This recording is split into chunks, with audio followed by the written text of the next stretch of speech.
Llegamos al último tramo de La Rosa de los Vientos y vamos a charlar dentro de muy pocos instantes con el catedrático de Economía Aplicada de la Universidad de Sevilla, Juan Torres. Acaba de publicar el libro Los amos del mundo y nos habla sobre ellos. ¿Y quiénes son? Los banqueros, los grandes banqueros. Y nos va a contar algunas de las cosas que quizá no conocemos sobre cómo funciona el mundo del dinero, sobre cómo funciona el dinero cuando acudimos a las sucursales bancarias, cuando abrimos nuestros depósitos. ¿Qué es lo que ocurre con nuestro dinero? Pues nos lo va a revelar Juan Torres.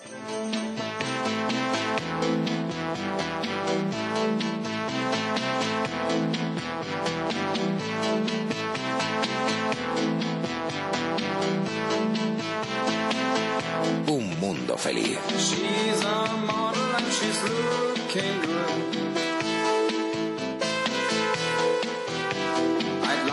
Decía Aldous Huxley, el autor del libro Un mundo feliz, en el que originalmente se basa esta sección que ha comenzado hace muy poquitas semanas aquí en La Rosa de los Vientos, que el bien de la humanidad debe consistir en que cada uno goce al máximo de la felicidad sin disminuir la felicidad de los demás. Ojalá fuera así, y ese en el fondo es el deseo de todos, o casi todos.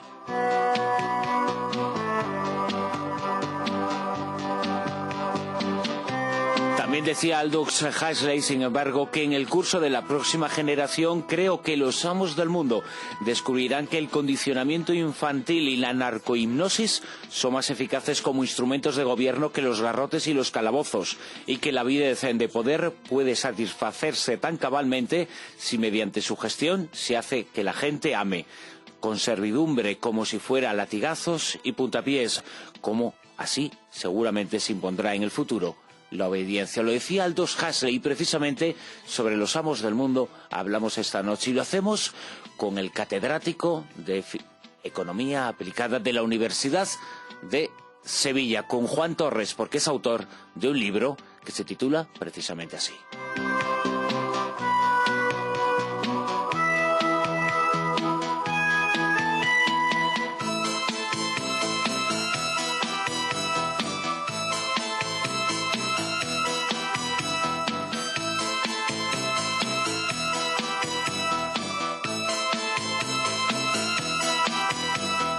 Y junto a Vicente Navarro, Juan Torres es autor del libro Los amos del mundo, que está esta noche con nosotros. Es catedrático de Economía Aplicada en la Universidad de Sevilla y autor de numerosos trabajos. Autor de este libro que ha sido publicado por la editorial Espasa. Ya lo saludamos. Juan Torres, muy buenas noches. Muy buenas noches. Una de las funciones es decir a la gente, en este libro lo hacéis, ¿no?, que se puede hablar de economía y llegar a todo el mundo, que ese lenguaje esotérico que utilizan algunos expertos en economía lo hacen especialmente para que no nos enteremos todos. Hay que ser un poquito más claro, y vosotros lo sois, y ese es uno de los objetivos de este trabajo. Es un objetivo efectivamente conscientemente perseguido, porque nos parece que no es casual que temas que son muy importantes para el bienestar de la gente, pero también muy delicados para los intereses en conflicto que hay en la sociedad, pues se presenten siempre de manera tan oscura, porque es evidente que cuando una persona normal y corriente oye a alguien hablarle en unos términos que no entiende, pues lo que hace es que se desentiende, ¿no? Yo voy al taller y el mecánico me empieza a decir que lo que le pasa al coche, que tal, que cual, y digo, mira, yo no entiendo eso, arréglamelo tú, y ya volveré a recogerlo. Claro, si le hablan así a la gente de los temas económicos, financieros sobre todo, pues es normal que diga, bueno, oye, esto que lo arreglen los técnicos, que parece que son los que entienden de esta jerga tan complicada, pero en realidad hemos tratado de demostrarlo así en el libro. Las cosas son muchísimo más sencillas, y cuando se tira el velo, yo creo que la gente puede entender que lo que estaba ocurriendo no era que fueran complejas, sino que la estaban engañando. Y utilizaban ese lenguaje complejo para poder mantener ese engaño. Hay una de las anécdotas que citáis al comienzo del libro que me parece extraordinaria, que resume perfectamente bien el título. Habla de cuando el presidente brasileño, el expresidente ya, Lula da Silva, llegó al poder, llegó al gobierno. Uno de sus asesores, el religioso dominico Frei Beto, fue interrogado por el hecho de que Lula no parecía estar poniendo en práctica todas aquellas medidas que le había prometido durante la campaña electoral. tal, que le estaba costando mucho trabajo llevarlas a cabo. Y una de las frases de Beto resume perfectamente quién manda en el mundo, ¿no? Quiénes son los dueños del mundo, porque él decía al periodista: es que llegamos al gobierno, pero no llegamos al poder. No es lo mismo poder que gobierno. Por encima del gobierno hay otras cosas, ¿no?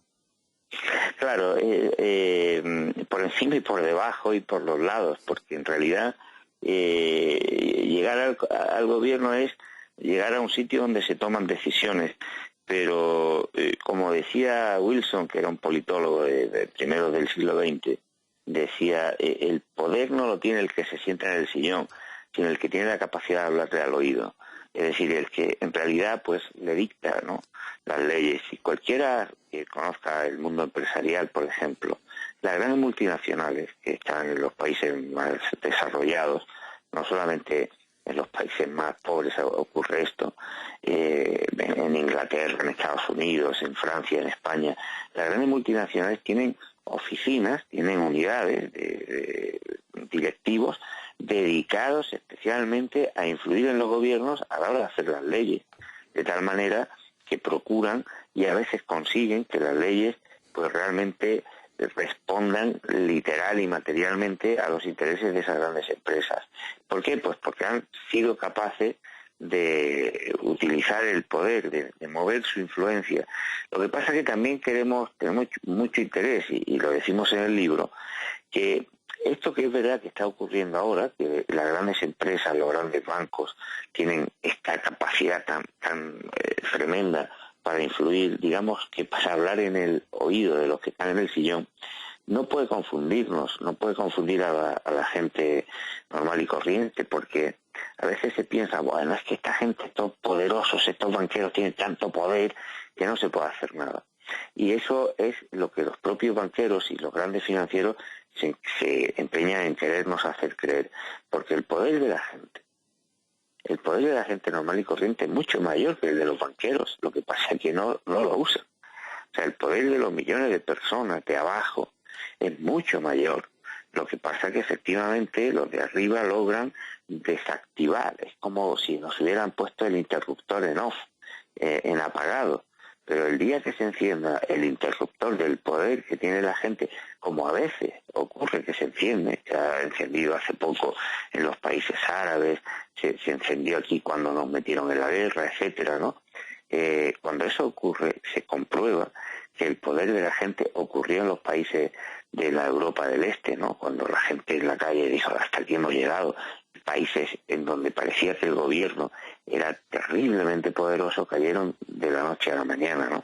Eso es importante, ¿no? Es verdad que los grandes grupos financieros tienen mucho poder, pero lo ponen en marcha porque desactivan, ponen en off el interruptor del poder de la gente. Ciertamente podría decirse que es una de las formas de explicar el por qué cuando los ciudadanos se levantan hay tanto interés por impedir que se levanten, tanto interés por impedir que se lleven a cabo las huelgas, tanto interés por impedir que se manifiesten. Algunos dicen, es que no sirve de nada. No. Si no sirviera de nada, no habría tanto interés porque ese interruptor se mantuviera en off, ¿no? Claro. Yo suelo poner un ejemplo a menudo. Cuando mi madre era joven, no podía firmar un cheque. No podía hacer un viaje sin permiso de mi padre o de su padre, ¿no? O no podía trabajar sin permiso de ellos, de los hombres. Y eso cambió. ¿Por qué? Porque de pronto vino un ministro que era muy benevolente y dijo, hombre, ¿por qué vamos a seguir así? Vamos a cambiar el Código Civil. No. Fue porque las mujeres primero empezaron a desobedecer la ley que había y empezaron a trabajar sin pedirle permiso a nadie y a viajar sin pedirle permiso a sus maridos o a su padre, es decir, porque desobedecieron las leyes y porque se movilizaron y porque se empoderaron y porque se convencieron de que no querían que su mundo fuera así. Claro que sirven las cosas. De hecho, a veces cuando vemos, hombre, el mundo como está tan feo, ¿no? Pareciera que estamos en el peor de los mundos posibles, pero eso también nos ciega, porque lo cierto es que el mundo ha evolucionado muchísimo y que tenemos más derechos y que tenemos más recursos y mejores tecnologías y mejores medios para vivir bien que hace decenios o siglos.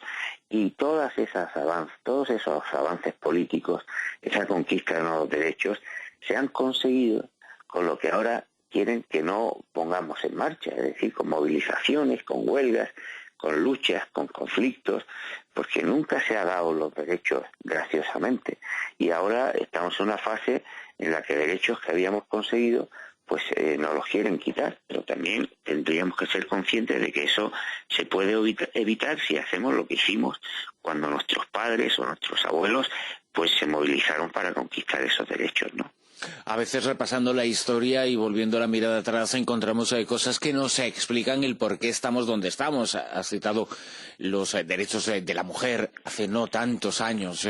Eran derechos que parecían inalcanzables y se consiguieron porque la mujer pudo susurrar al oído de algunos gobernantes, de algunas de las personas que tenían esa posibilidad de ir cambiando las cosas. Vosotros en el libro hacéis también una historia de los bancos, del poder del dinero, y también explicáis y vais mostrando paso a paso cómo los bancos se fueron adueñando un poquito de los poderes públicos, cómo casi sin querer, momento a momento, circunstancia a circunstancia y a veces también crisis a crisis, se iban adueñando de lo que era la decisión de los pueblos o de los personajes que los pueblos de una u otra forma habían puesto en el poder. Se ha cedido demasiado a los bancos, se les ha dado demasiado poder a lo largo de la historia, ¿no?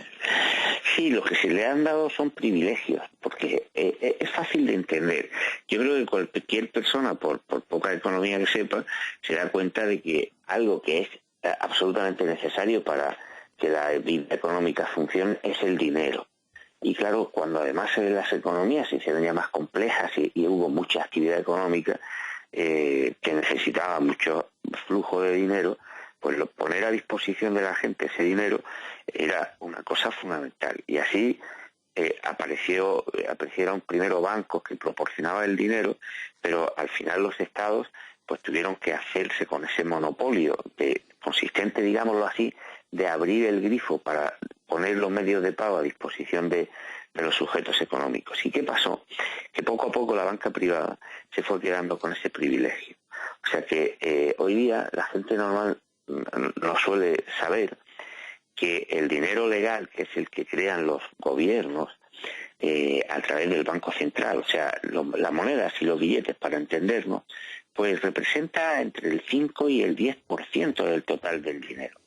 El resto de los medios de pago es el llamado dinero bancario, que lo crean los bancos privados. ¿Por qué lo crean los bancos privados? Pues porque a los bancos privados se le ha dado el privilegio de que cuando uno de nosotros deposita, por ejemplo, 100 euros, el banco no guarda esos 100 euros para cuando se quieran retirar, sino que mantiene solo una parte, en estos momentos aproximadamente un poquito menos del 10%, o sea, mantiene 10%, y con el resto lo que hace es dar créditos. Y cada vez que da un crédito crea dinero. Claro, ese dinero que crea simplemente haciendo una anotación, ¿de dónde nace? Pues nace de la nada. Simplemente de una anotación que hace en los libros. Y eso es un privilegio impresionante, porque si mantiene una tasa del 10%, pues imagínese el efecto multiplicador tan terrible que tiene ese proceso, de tal manera que con un euro pues de depósito se pueden crear docenas de euros más de dinero bancario que constituyen un gran beneficio y un enorme poder para la banca.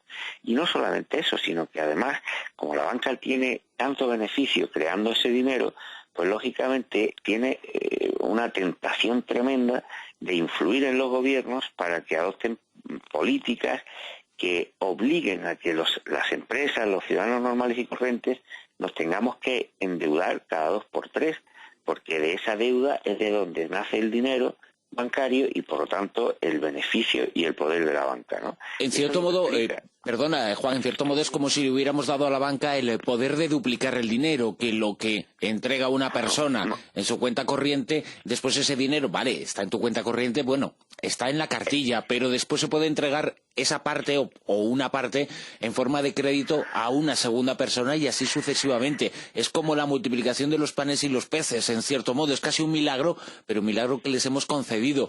Pero de esta forma lo que se ha generado es un montón de dinero que en realidad no existe.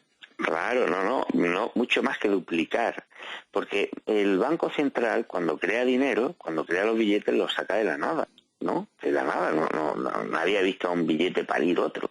O sea, le da la máquina de hacer billetes. Claro, si ese Banco Central no lo hace en la proporción adecuada, puede crear un gran problema de inflación, de subida de precios, pero si lo hace adecuadamente, ¿qué proporciona? Pues proporciona de la nada los medios de pago que necesita la economía. Por eso se lo puede dar al 0% a los gobiernos o a quien le preste el dinero. Pues ese privilegio, que es fundamental para que la economía funcione, se le ha concedido a la banca privada. Y la banca privada da dinero también nacido de la nada, solamente que con una diferencia, que cobra intereses. Claro. Y claros, y muy altos. Entonces, ese es un privilegio no solamente grandísimo y rentable, sino que es una losa para la ciudad, para las empresas, para los ciudadanos y para los gobiernos que se tienen que financiar por esa vía. Y que es lo que últimamente ha pasado, por ejemplo, en Europa, pues cuando se han aprobado tratados de la Unión Europea que prohibían al Banco Central financiar al 0% o al 0,5, al 0,75 a los gobiernos. Y lógicamente, claro, prohibían eso ¿para qué? Pues para que fueran los bancos privados los que financiaran a los gobiernos al 5, al 6, al 7, cuanto más alto puedan, mejor para ellos, claro está. De esta forma nos hemos esclavizado, los ciudadanos, los estados se han esclavizado de esa deuda, se han esclavizado de esos bancos privados, que en cierto modo nosotros les estamos dando el dinero que fabricamos, pero con ese dinero que es nuestro, ellos nos están cobrando unos intereses por lo que es nuestro. Es verdaderamente rocambolesco, pero en realidad es así, es terrible. Pero claro, no tenemos que olvidarnos que se les ha dado esa facultad y ese privilegio. Sí, desde hace ya mucho tiempo, de siglos, ¿no? Y es un privilegio carísimo para nosotros. Es más, nos están diciendo diariamente que la deuda pública que tiene el gobierno, el Estado español, por ejemplo, el Estado francés, me da igual, cualquiera de los europeos, que es el resultado de que los servicios públicos son muy caros, que hay que bajar gastos en sanidad, en educación, en pensiones, porque no se pueden financiar. Bueno, eso es, lo voy a decir de una manera muy clara, es una mentira gigantesca. Un dato, dos datos. En Francia, por ejemplo, desde que el año 73 el Banco Central dejó de financiar al gobierno hasta ahora, ¿cómo ha evolucionado la deuda pública?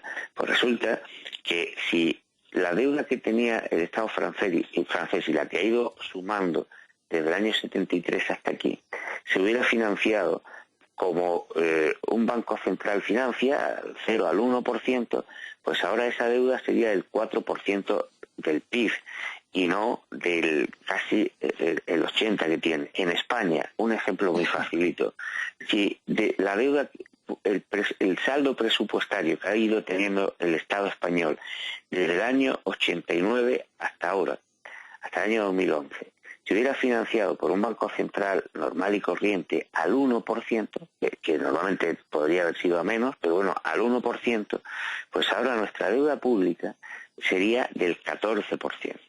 Si estamos prácticamente en el 80%, ¿qué significa eso? Pues que del 14 al 80 lo que hay no es sanidad, ni educación, ni nada. Eso está en el 14. Del 14 al 80 lo que hay es intereses. Intereses pagados a los bancos. Todos los años en Europa los estados le pasan a los bancos en concepto de intereses alrededor de 350.000 millones de euros. Por lo tanto, es una mentira gigantesca, vergonzosa, decirle a los ciudadanos que la deuda pública es el resultado de que nuestro estado de bienestar es muy caro. No, es el resultado de que pagamos muchos intereses e innecesariamente a la banca privada. Y tenemos que darnos cuenta que esos son los recortes, ahí están, para pagar los intereses, porque los presupuestos son los que son y hay que recortar de otro sitio para poder pagar esos intereses que cada vez somos mayores. Es una esclavitud en donde el 99% de los ciudadanos, prácticamente todos, somos esclavos de unas cuantas oficinas bancarias que siguen siendo las mismas, pero cada vez con nombres más parecidos. Esa concentración tampoco es casual. Pueden decir algunos que es fruto de la crisis, pero también interesa a determinada banca que sea así, que se concentre el poder financiero.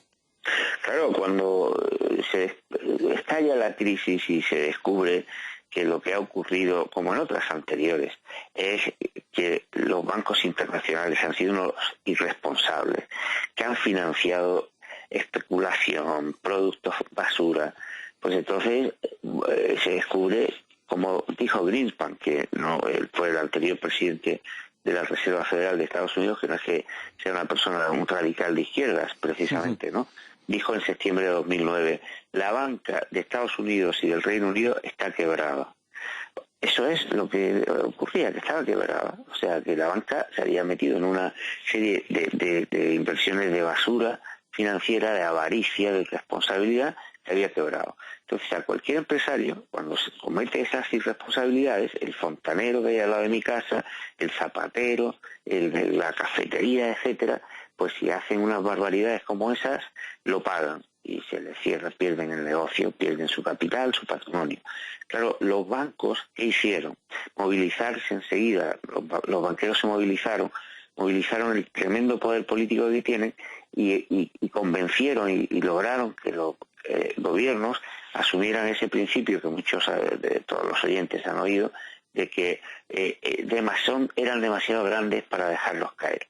Es una tontería, porque si es verdad que son demasiado grandes para dejarlos caer, lo que hay que hacer es dejarlos caer cuanto antes, Claro. Porque el daño que van a hacer es mucho mayor. Y curiosamente lo que se ha hecho ha sido, dice, hay que salvarlos, y se salva a los banqueros, porque no se han salvado ni siquiera a los bancos ni al sistema financiero. La prueba es que después de dar billones y billones de dólares a los bancos de todo el mundo, siguen sin financiar a las empresas y a los consumidores. Luego no se les ha podido salvar. Y además lo que están consiguiendo es salvarlos a base de concentrarlos, es decir, de hundir a los más pequeños para que los más fuertes se queden en menor número con todo el mercado. Lo que ha ocurrido aquí, por ejemplo, con el caso de las cajas de ahorros, que es una verdadera vergüenza, que yo tengo la esperanza de que alguna vez haya una clase política decente en este país y que investigue y que ponga sobre la mesa las responsabilidades que ha habido, porque lo que ha pasado con las cajas de ahorros y los bancos en España se puede explicar de una manera muy clara, ¿no? Imagínense los bancos y las cajas puestos en un escenario con una manta encima, y se le ha pedido a las cajas que se desnuden. Y entonces hemos visto sus vergüenzas. Y dicen, claro, es que las cajas estaban llenas de vergüenzas. Hay que privatizarlas, hay que convertirlas en bancos y que los compren los bancos. Claro. Y decimos, pero oiga, es que a los bancos no le hemos quitado la manta.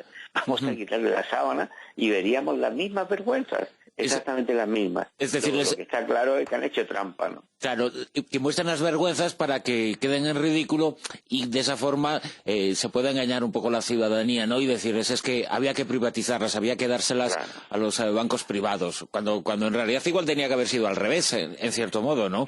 Porque cuando se examina un poquito esa historia, por ejemplo, cuando se ve lo que pasó en 1929 a raíz del crack de la bolsa, la depresión en la que se metió el mundo entero, cómo se comenzó a intentar recuperar la situación de la forma un poquito en cómo se está haciendo ahora, estrujando a la gente hasta que alguien dijo lo importante es invertir, es luchar por crear empleo, por crear riqueza, y se quitaron una serie de privilegios a los bancos que después, con el paso del tiempo, se les ha vuelto a dar y ha vuelto a ocurrir lo mismo. Aquí la historia sí que se repite de nuevo, ¿eh? Bueno, voy a decir algo que algunos lo han comentado como chiste y que no, como pasa a veces con los chistes, ¿no? Que tienen tanta dosis de verdad, pues que claro, que el humor muchas veces es la realidad misma, pero algunos han dicho, dice, la diferencia entre la Gran Depresión de los años 30 y lo de ahora es que en los años 30 los banqueros se tiraban por la ventana y ahora son los que han sido perjudicados por la banca, ¿no? Exacto, sí. Es un chiste duro, pero muy realista, ¿no? Pero es que verdaderamente eso es lo que está pasando. Es que, como tantas veces digo, el humor pues refleja, y eso es lo que efectivamente está ocurriendo. Está engañándose a la gente de una manera verdaderamente vergonzosa, y se están cometiendo estafas intelectuales, pues como lo hemos vivido aquí, ¿no? Que un día el Banco de España, la Comisión Nacional del Mercado de Valores y toda la gente está diciendo que Bankia es perfecta, que es el gran banco que van a hacer, y al día siguiente, en 3 días, resulta que hay que intervenirlo. Pero ojo, eso ha pasado en otros países, ha pasado en Irlanda, en Alemania. Todo eso muestra pues que nadie está dispuesto a poner la situación de la banca sobre la mesa, a hablar claramente y a poner de relieve pues que, oiga, es que los bancos han cometido todos el mismo tipo de fechorías, porque es verdad que las cajas de ahorros han estado dirigidas por gente puesta por los partidos políticos, y eso hay que decirlo así claramente, de todas las corrientes, y han cometido el error de actuar como bancos privados. El error de las cajas ha sido no actuar como banca pública y de interés público, y al haber actuado como banca privada, pues es lo que eso les ha hundido, porque no estaban hechas para eso. Pero ojo, es que los bancos estaban en la misma situación. Como yo decía antes, si hubieran tirado de la manta, pues se hubiera visto que son entidades financieras igualmente afectadas, y a las cuales se les está salvando y no se hunden, pues porque se les permite falsear la contabilidad, porque se les permite falsear el valor de los activos que tienen, y porque se les va a dar ayudas y la mitad del mercado para que salgan adelante, ¿no? Antes hablabas de algunas de las mentiras que se nos han contado, tanto que se habla del déficit, de la deuda, pero hay una frase que para mí lo resume absolutamente todo, esa de hemos vivido por encima de nuestras posibilidades. A mí, bueno, yo me pongo cabreadísimo cuando la escucho, como si hubiera existido una época de bonanza en donde todo el mundo tenía y le sobraba, ¿no? Pero eso de que hemos vivido por encima de nuestras posibilidades es tremendo, cuando no había otra forma de vivir más que con las posibilidades que teníamos en la mano, que era endeudarnos. De otra forma era imposible, ¿no? Sin duda ha habido multitud de casos que han sido de una gran irresponsabilidad financiera por parte de algunas familias, pero ojo, es que cuando se le pregunta a la gente, también lo citamos en el libro, pues resulta que casi las 3/4 partes de los clientes de los bancos muestran que a menudo no pueden confiar en sus sucursales, en los directivos de los bancos que tienen cerca, porque no les informan bien. O sea que en muchos casos ha habido engaño. Pero de todas maneras, esa idea de que hemos vivido por encima de nuestras posibilidades es que choca con los datos. La verdad de las cosas es que la inmensa mayoría de las familias españolas tenían simplemente un crédito, que era el crédito de la vivienda, y que si ese era un crédito excesivamente alto, no era porque ellos pusieran el precio de la vivienda alto. Quienes ponían el precio de la vivienda alto, y por lo tanto la deuda muy alta, la deuda hipotecaria, eran los bancos, porque todo el mundo sabe que esos tasadores que iban a decir, no, este piso vale tanto, era una empresa del banco, porque iba a dar el crédito. Por lo tanto, al banco le interesaba que ese piso tuviera un precio alto, porque así el crédito iba a ser mayor. Y acabo de explicar antes que el banco gana dinero cuanto más créditos da. Y se ha descubierto en multitud de ocasiones que eran los bancos los que no tenían objeción ninguna, es más, los que ellos mismos aumentaban artificialmente el precio del suelo o de los inmuebles que luego iban a ser hipotecados para dar créditos más elevados. Si a eso se le llama vivir por encima de nuestras posibilidades, pues se le puede llamar, pero no se puede olvidar que eso ha sido el negocio de la banca. O sea, aquí lo que ha ocurrido es que, eso sí es verdad, se ha dejado que los banqueros hagan el negocio del siglo, y lo han hecho además a base de engaños, a base de estafar a la gente, de venderle A por B, de decirle que no pasaba nada, que ese producto era seguro. Todo el mundo lo puede leer en la prensa y está viendo las docenas de miles de personas que han sido afectadas y estafadas en estos años por los bancos. Y lo que ha sido una verdadera vergüenza es que ni el Banco de España haya actuado, ni la Comisión de Mercado de Valores haya actuado, ni los gobiernos hayan actuado cuando tanta gente estábamos diciendo que se estaba creando ahí un problema de extraordinaria envergadura. Por lo tanto, eso de echar ahora la pelota a la gente normal y corriente para crearle ese concepto de culpa que siempre va asociado a la deuda, pues eso es otra estafa más, es un engaño, y claro, la gente tiene que darse cuenta de que la están engañando para que se haga suya la carga de esa deuda, cuando tendrían que hacerse cargo de ella los que realmente se han aprovechado. Y algunos nos dirán, vale, estamos conociendo cuáles han sido las vergüenzas del sistema financiero, pero estamos donde estamos en la crisis que estamos viviendo. ¿Cuáles son las alternativas? En el caso de un catedrático de economía aplicada como es tu caso, Juan, ¿tú cuáles crees que deben ser los caminos y las líneas que debe tomar el poder, quienes pueden tomar esas decisiones para arreglar el embrollo en el que estamos ahora mismo metidos? Bueno, a nadie se le escapa que la situación es compleja, porque estamos en una situación donde hay una dimensión internacional que escapa a cada uno de los gobiernos en concreto, pero sí es verdad que los gobiernos o los países en concreto pueden forzar los cambios a nivel internacional. Entonces, por ejemplo, hay una dimensión europea fundamental, es que la unión monetaria está mal diseñada, está mal concebida, y mientras eso no se corrija, es imposible impedir que vuelvan a darse episodios de este tipo. Por la razón que he explicado antes, una unión monetaria sin banco central es una barbaridad que solamente interesa a la banca privada.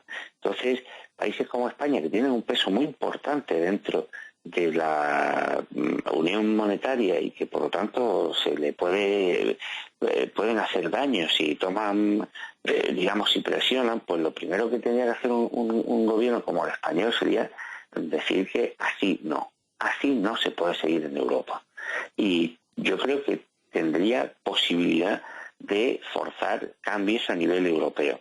Eso por una parte, pero luego es evidente que los cambios en Europa de esa envergadura no van a ser, recorridos. Entonces, dentro de España también tenemos alternativas. Es decir, nosotros hemos estado generando todas las normas legales que han permitido que ocurriera lo que ha pasado.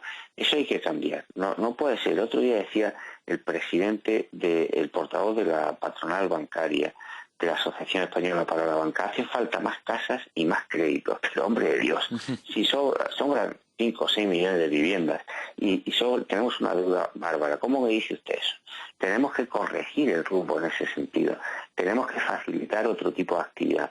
¿Y de dónde se sacan los recursos? Bueno, pues ahí es fundamental dos cosas. En primer lugar, hay que poner en marcha una alternativa al sistema financiero que está quebrado. No funciona, no financia a las empresas. Las empresas, y sobre todo las pequeñas y medianas, son las que crean empleo. Por lo tanto, si queremos salir de la crisis, hay que proporcionarle financiación a la pequeña y mediana empresa. Estamos viendo que la banca que tenemos, es que está quebrada, no lo va a hacer. Seguir dándole dinero y ayudas es tirar el dinero, porque con todos esos miles de millones que se le han dado a bancos quebrados para que lo tiren, si se lo hubiera dado directamente por medio de una banca pública del Estado a las empresas que están creando actividad y que están creando empleo, la economía española estaría en otra situación. Eso por una parte. Y en segundo lugar, lo que no puede ser es que si España recauda, por ejemplo, 10 en ingresos, la banca consiga que esos 10 vayan a pagar simplemente intereses y dejemos de pagar servicios públicos y dejemos de pagar lo que hace falta para que los ciudadanos tengan ingresos y puedan ir a comprarle a las empresas, que es lo que permite que haya empresas que salgan adelante. Es decir, demanda, gasto. Ninguna economía en una situación de crisis como esta ha salido adelante recortando gasto. No hace falta ser un premio Nobel de Economía para darse cuenta de eso. Hay premios Nobel que me dan la razón, pero vamos, es que no hace falta ser un premio Nobel, porque sabe que una empresa sale adelante no porque le abaraten el despido, no porque le hagan la reforma laboral que han hecho este gobierno y el anterior. Sale adelante si tiene clientes en la puerta. Y tiene clientes en la puerta si hay gente que tenga dinero para gastar en esas empresas. Si usted está recortando gastos, si está bajando salarios, si está creando cada vez más desempleo, las empresas cerrarán inevitablemente. Así que la actuación va en esas vías. Y luego tenemos en España también alternativas que no hace falta que Europa nos diga que la hagamos, es que tenemos un sistema fiscal que no funciona bien, que se ha reformado en los últimos años simplemente para que los grandes ingresos y la renta del capital se beneficien. Y eso no puede ser, porque es que está agobiando, está agotando a los asalariados y a la pequeña y mediana empresa, que son los que soportan el peso de la economía y del empleo. Por lo tanto, yo creo que hay ese tipo de soluciones de manera inmediata. Pero, en fin, tanto Vicente Navarro como yo y también Alberto Garzón escribimos un libro que se llama Hay Alternativas, que vaya por la edición número 12, y en el cual, pues al final incluso hay 115 medidas concretas, ¿no? Que lógicamente no voy a repetir ahora, sí, pero que creo que ponen de relieve que desde luego medidas para tomar de un día para otro hay y en abundancia. Juan Torres López ha estado esta noche en La Rosa de los Vientos, es catedrático de Economía Aplicada de la Universidad de Sevilla y uno de los autores, junto a Vicente Navarro, del libro Los amos del mundo, haciendo mucho más cercana y apasionante también la economía, pero que además nos muestra cómo se han estado haciendo las cosas, cómo se pueden hacer, y con un lenguaje sencillo nos explica lo que algunos pretenden que sea complicado. Juan Torres, ha sido un enorme placer estar contigo esta noche y compartir esta conversación contigo. Igualmente para mí, un abrazo fuerte a todos.